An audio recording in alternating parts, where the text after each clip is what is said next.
Minä olen Leena Jokipakka, Tampereen kehitysvammaisten tukiyhdistyksen hallituksen puheenjohtaja. Meidän yhdistys on paikallisesti toimiva kehitysvammaisten tukiyhdistys. Paikallisuudella tarkoitamme sitä, että pääasiassa toimimme Tampereen alueella, mutta myös Pirkanmaa on kokonaan meidän työkenttä. Me toimitaan kehitysvammasektorilla, kehitysvammaisten ja vastaavanlaista tukea tarvitsevien ihmisten ja heidän perheidensä ja läheistensä hyväksi. Me ollaan oikeuksien valvontaan antamassa apua ja tukiyhdistyksenä olemme myös valtakunnallisen kehitysvammaisten tukiliiton perustajajäsen. Me ollaan yksi Suomen suurimpia tukiyhdistyksiä jäsenmäärällä mitattuna. Me järjestetään kehitysvammaisille ihmisille ja heidän läheisilleen erilaista toimintaa virkistyksestä vertaistukeen. Me haetaan siis nyt yhdistykseen toiminnanjohtajaa, kun meidän toiminnanjohtaja on tässä jäämässä eläkkeelle. Päivi, kerro vähän, minkälainen toiminnanjohtajan tehtävä meidän yhdistyksessä on. Olen Päivi Kaltio ja olen aloittanut Tampereen kehitysvammaisten tuki ry:n toiminnanjohtajana syksyllä 1996. Tämä työuran pituus yhdistyksessä varmaan kuvaa hyvin tämän työn vetovoimaisuutta. Tämä työ on houkuttavaa ja koukuttavaa. No mikä tässä sitten houkuttaa? Tässä työssä viihtymisen kannalta on ensiarvoisen tärkeää ollut, että tekemääni työtä ja osaamistani on arvostettu. Kolmannen sektorin toiminta on mielenkiintoista, arvostettua, tärkeää ja tarjoaa laaja-alaista mahdollisuutta vaikuttaa kehitysvammaisten ihmisten hyvään elämään. Kaikissa töissä on tietenkin omat haasteensa. Tässä työssä kiire, riittämättömyyden tunne ja se, että rahoittajille on joka vuosi myytävä tuotteet, koska avustukset myönnetään vain vuodeksi kerrallaan.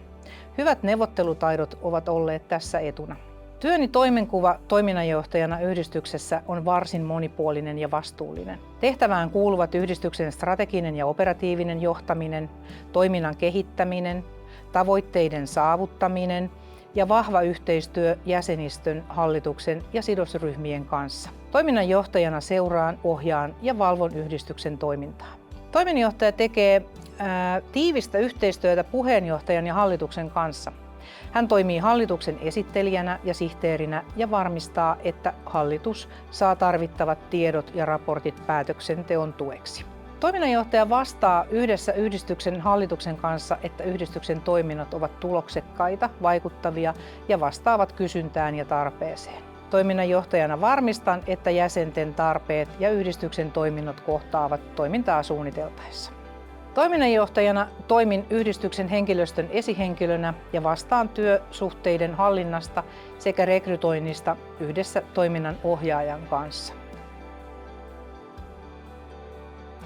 Tehtävässä pääsee vaikuttamaan oman työn sisältöön, sitä pääsee kehittämään ja hallitukselta saa tähän kaikkeen tuen. Jäsenistön tunteminen tuo syvyyttä tekemiseen, niinpä jäsenistöön tutustuminen onkin hyvin tärkeää, etten sanoisi tärkeintä. Työssäni tarvitaan vahvaa sitoutumista yhdistyksen arvoihin ja missioon, sekä intohimoa, innovatiivisuutta ja tunneälyä erilaisten tavoitteiden saavuttamiseksi. Työ vaatii vahvaa talousosaamista. On tunnettava yhdistyksille relevantin rahoituskentän mahdollisuudet ja siksi avustus- ja hankeosaaminen on tärkeää. Avustusrahoituksen muutoksissa toimiminen ja ennakointiosaaminen on työssäni vahvuus. Toiminnanjohtajan luonteessa pidän tärkeimpinä ominaisuuksina kykyä kohdata kehitysvammaisia sekä vastaavaa tukea tarvitsevia ihmisiä ja heidän perheitään. On oltava rauhallinen, empaattinen, on osattava kuunnella. Me noudatetaan meidän tekemisessä tai tässä tehtävässä yksityisen sosiaalipalvelualan TESiä. Palkkaus määräytyy TESin mukaisesti ja osaamisen ja koulutuspohjan lisäksi G29-palkkaluokka on käytössä. Rekrytointi etenee siten, että 29.5. haku päättyy. Me tehdään haastatteluja tässä matkan varrella. Kesäkuun ensimmäisillä viikoilla pitäisi olla selvillä sopiva kandidaatti. Kaikille hakijoille lähetämme viestiä, miten prosessi on edennyt, ja kaikille haastatelluille tulemme soittamaan henkilökohtaisesti, miten rekrytoinnissa on käynyt. Tehtävä pitäisi ottaa vastaan 16.9. mennessä tai sopimuksen mukaan. Tämä siksi, että Päivi ehtii mukaan perehdyttämään. Päivi mainitsi osallistuvansa perehdytykseen. Me tehdään perehdytyssuunnitelma ja perehdytykseen tulee osallistumaan toiminnanjohtajan lisäksi toiminnanohjaaja sekä hallituksen jäsenet roolitettuna omien vahvuusalueidensa mukaisesti. Toivottavasti tehtävämme kiinnosti. Lisää tietoja yhdistyksestämme ja toiminnastamme löydät meidän nettisivuilta kvtukitampere.fi.